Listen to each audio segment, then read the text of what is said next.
Hello students, कैसे हैं आप सब। आज बहुत ही इंपॉर्टेंट टॉपिक है हमारा एल्डोल कंडेंसेशन। बच्चों, ये बहुत ही इंपॉर्टेंट टॉपिक है आपके बोर्ड एग्जाम्स के लिए, कॉम्पिटिटिव के लिए तो 101% है ये। और बोर्ड में तो डायरेक्ट क्वेश्चन पूछा जाता है कि व्हाट इज एल्डोल कंडेंसेशन और इसका मैकेनिज्म बताओ, सीधा पूछा जाता है ये। ठीक है। सो बच्चों, जैसे कि हमने प्रीवियस चैप्टर में पढ़ा, प्रीवियस वीडियो में पढ़ा कि व्हाट इज अल्फा हाइड्रोजन और why alpha hydrogen is acidic in nature. So बच्चों, वो आपको पता लग गया है। तो बच्चों, एल्डोल कंडेंसेशन वही कंपाउंड शो करेंगे जिनके पास अल्फा हाइड्रोजन होगा। समझ गए? मेरी बात नोट करो। ये वही कंपाउंड शो करेंगे इस एल्डोल कंडेंसेशन को जिनके पास अल्फा हाइड्रोजन होगा। और किसकी प्रेजेंस में करेंगे ये? क्या रिएजेंट होगा? Dilute NaOH plus heat. ठीक है। देखो बच्चों, एक बात आप ये याद करो। दूसरी बात ये है कि एल्डोल कंडेंसेशन हमेशा सेम सबस्ट्रेट के बीच में ही होती है। सेम सबस्ट्रेट मतलब सेम रिएक्टेंट। जैसे दो रिएक्टेंट है, मतलब ये CH3 मतलब एस्टल्डिहाइड के दो मॉलिक्यूल हैं, वो रिएक्ट कर रहे हैं आपस में, तब ये वाला कंपाउंड बन रहा एल्डोल। समझ गए?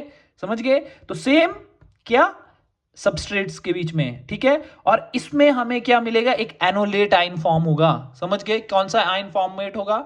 Enolate ion. ये आपसे डायरेक्ट भी पूछा जाएगा कि कौन सा आयन, कौन सा इंटरमीडिएट फॉर्म होता है। एनोलेट आयन फॉर्म होता है। कौन सा आयन फॉर्म होता है? समझ गए?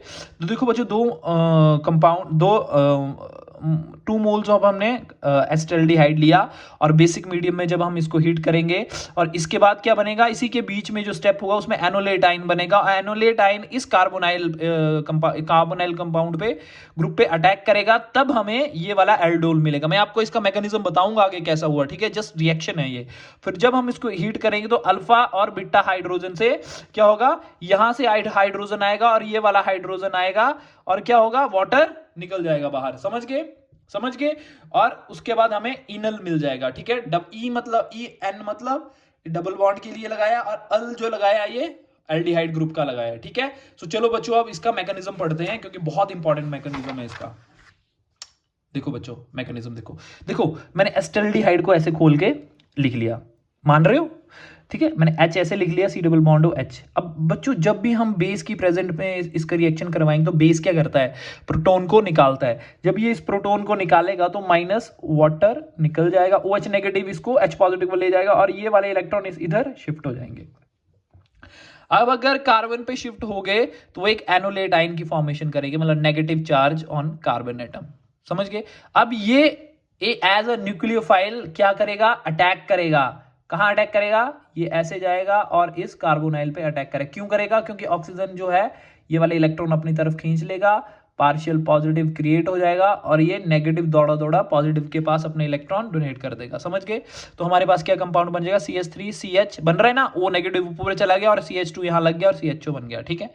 अब बच्चों क्या होगा? जब हम इसकी वाटर के प्रेजेंट में इसको हम वाटर डालेंगे तो क्या होगा? इसका H पॉजिटिव जो आएगा वो क्या करेगा?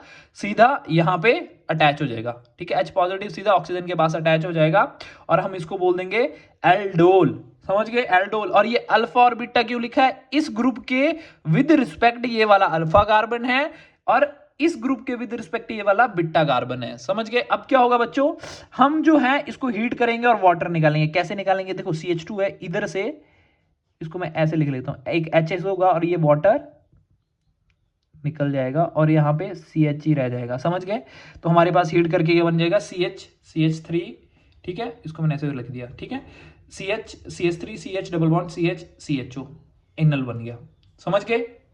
समझ गए ना? जब एल्डोल बन गया, ये अल्फा कार्बन क्यों है? क्योंकि इस ग्रुप के विद रिस्पेक्ट ये अल्फा है और ये बीटा। जब हम हीट करेंगे तो क्या डिहाइड्रेशन हो जाएगी, मतलब वाटर का रिमूवल हो जाएगा, और इस कार्बन से एक H रह जाएगा और एक बाहर निकल जाएगा, और हमारे पास ये इनल फॉर्म हो जाएगा। समझ गए?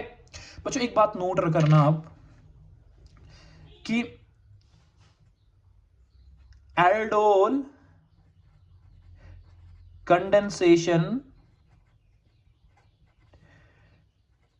shown by those molecules who have alpha hydrogen. समझ गए? अब बच्चों, एक एक्सेप्शन बताऊं मैं आपको कि जो कौन से दो कंपाउंड्स हैं वो शो नहीं करते हैं।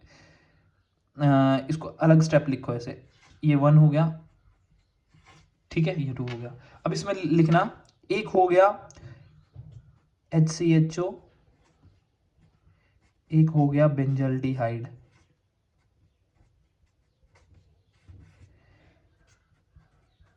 These two will not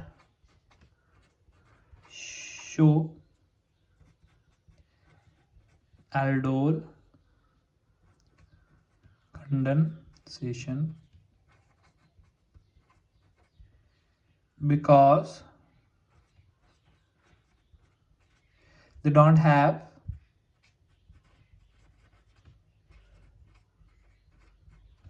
they do not have alpha hydrogen, they do not have alpha hydrogen. समझ गए? अगर आप इसको खोल के लिख रहे हो ना तो देख लो, देखो ये, देखो ये, ठीक है ना, ये एक ग्रुप है, इसके साथ इसके इन्वायरमेंट में कोई अल्फा कार्बन नहीं है, तो अगर अल्फा कार्बन नहीं है तो अल्फा हाइड्रोजन भी नहीं होगा।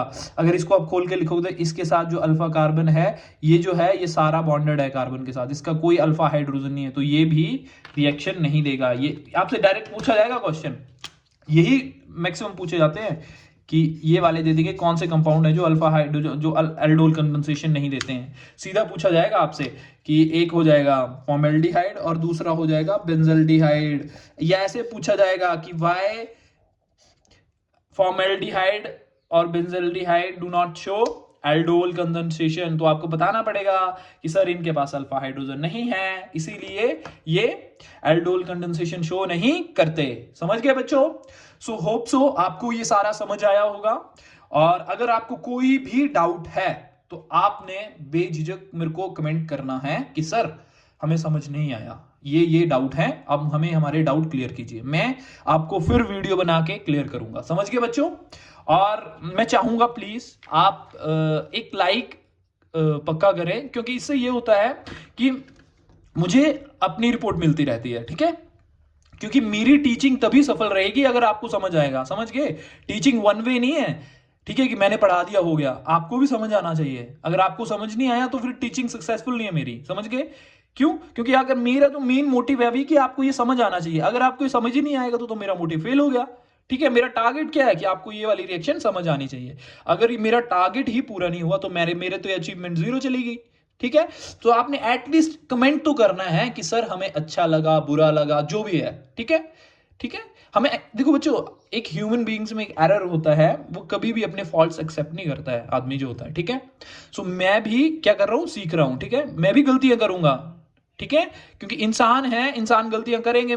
इधर भी क्या पता हो सकता है कि मैंने कोई मिस्टेक कर दी हो, मेरा भी दिमाग में होना, जब मैं वीडियो देखूं तब मुझे लगे पता। ठीक है, और आप या कमेंट करें बच्चे की, तब बताएं कि सर आपने यहाँ पे गलत कर दिया। ठीक है, सो मैं आप वेट करूंगा आपके कमेंट और लाइक का, और बस आज के लिए इतना ही। सो आप देख लीजिए जो हमने आज पढ़ा। So alright students, thank you so much, bye bye, take care.